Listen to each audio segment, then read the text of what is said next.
The Wonder Years, sometimes dramatic, sometimes hilarious, always able to strike just the right emotional chord. TVography, our look at classic television shows and the stars that made them great. Tonight, The Wonder Years, which took its audience on a magical tour of suburban life in the late 1960s. The writing and first-person narrative enabled us to see the world through the eyes of Kevin Arnold, who was coming of age in an age of turbulence. He was an ordinary kid, but there was nothing ordinary about the Wonder Years. Honey, are you okay? It's a tough time in life when you're struggling for manhood and your mother still outweighs you by 50 pounds.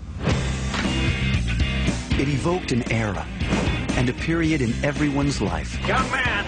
It was about his little piece of turf, you know, his claim in the world rather than the world around him.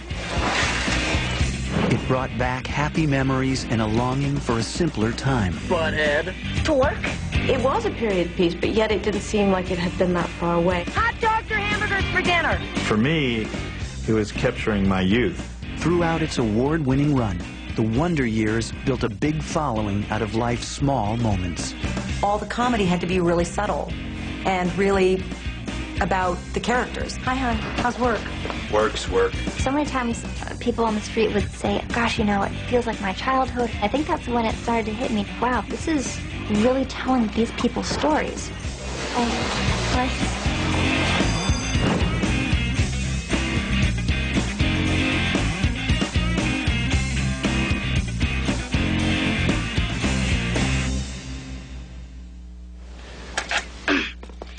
Excuse me.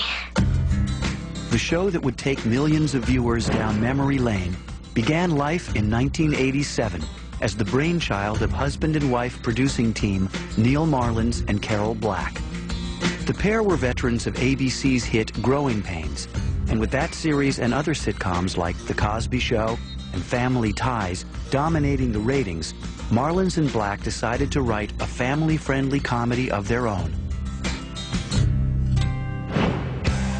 But unlike its predecessors, The Wonder Years was set in the late 1960s, a turbulent period in politics and culture that would serve as a backdrop to the everyday life of Kevin Arnold, an average 11-year-old boy growing up in the suburbs. The script was also different in its innovative use of a running voiceover commentary from the perspective of the adult Kevin. Kevin Arnold was a great universal, that's me, that's the guy who's goes one step forward and one step back. I mean, life just doesn't always work out. What they created was this world which, on one hand, was so silly and insignificant, a seventh grader's junior high school experience. I mean, it sounds so trivial. And yet, by adding the overlay of the older Kevin Arnold looking back at this, everything which continues to be so funny also has a sharp hang to it. Although the other networks passed on the script, executives at ABC were intrigued and saw how the show might appeal to the huge baby boomer audience, many of whom had come of age in the 60s. The network was lagging behind in the ratings race and was willing to take risks to get back on top. I think that there was still, for a lot of the executives in 1980, there was still a sense that if they personally felt that the show was strong, that counted for something. ABC gave the go-ahead for a pilot episode. Production company New World Entertainment funded the enterprise, and Marlins and Black began auditioning talent. Finding the right child actor to play the lead character of Kevin Arnold was the key to the show's success or failure. The search was soon over. Nearly every casting director in town recommended an 11-year-old from Chicago named Fred Savage, who had appeared in the movies The Princess Bride and Vice Versa. The producers quickly offered Fred the job. He accepted after clearing it with his parents, Joanne and Lou, who wanted to make sure their son's career didn't ruin his life. I think my parents more than I, because I was still, I mean, I was like 11 or 12, and I was young. But I think they had a sense of what that could mean. If a series gets picked up and is successful, that means we're in LA, you know, for potentially years, you know? So I think that the script was so fantastic that I said, I think this is worth it. Well, the jockstrap sir, is a particular type of strap that's constructed of a strap-type material which is utilized exclusively for the purposes of jacks.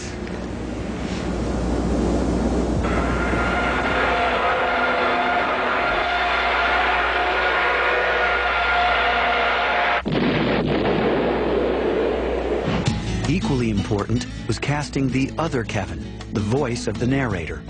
Actor Daniel Stern, who had come to fame in the movie Diner, was happy to audition for the part.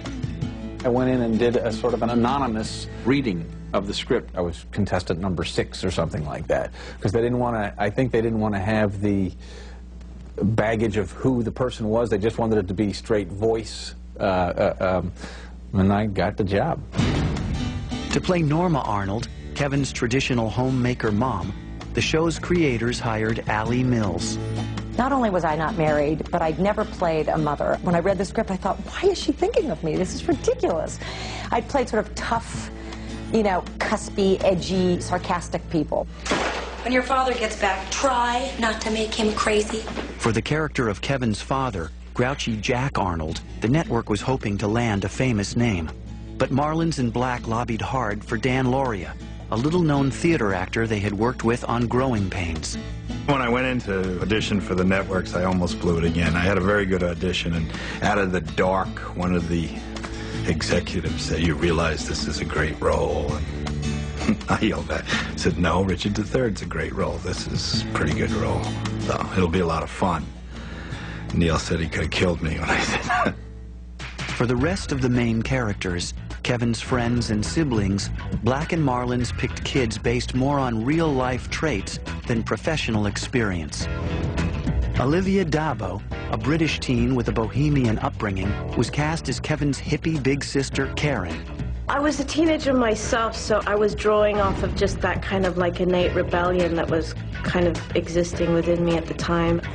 I'm gonna get some birth control pills. I thought you should know. Hear what I just heard. The producers selected newcomer Danica McKellar to play Winnie Cooper, the love of Kevin's life.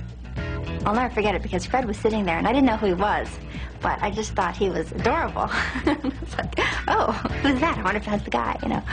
I mean, I was 12 and he was 12 and I thought he was cute. Come on, Kevin, stop gabbing with your girlfriend. She's not my girlfriend. For the part of Kevin's brash and bullying older brother Wayne, Black and Marlins chose young Hollywood veteran Jason Hervey. He's just really sweet, and he's also completely his character. You won't mind me saying this. I mean, I love him because he's always a butthead. Uh-oh. Think girlfriend's mad at you? Maybe better go give her a big French kiss. Shut up, Wayne. In order to land the role of Paul, Kevin's nerdy best friend, Josh Saviano demonstrated a very special ability. They asked me in particular if I could wheeze, because the character called for an asthmatic, allergic wheezer. And I couldn't wheeze at all. And I said, well, what if I sneeze?